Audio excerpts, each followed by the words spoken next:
Günlərin birində Peyğəmbərin xanımlarından biri Peyğəmbərə dedi ki, Fatimə artıq böyük bir qızdır. Ailə qurub.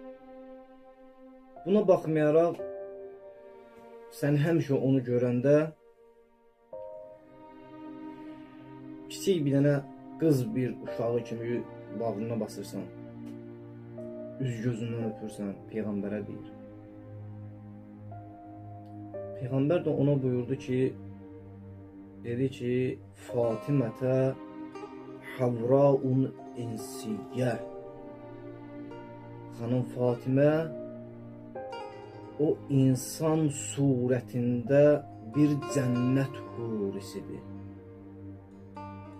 Kulləmə iştəqtu iləl cənnəti qabbəltuhə. Cənnət üçün darıxdığım hər bir zaman onu öpürəm. Nə vaxt ki cənnət üçün darıxıram, Peyğəmbər deyir, xanım Zəhranı öpürəm.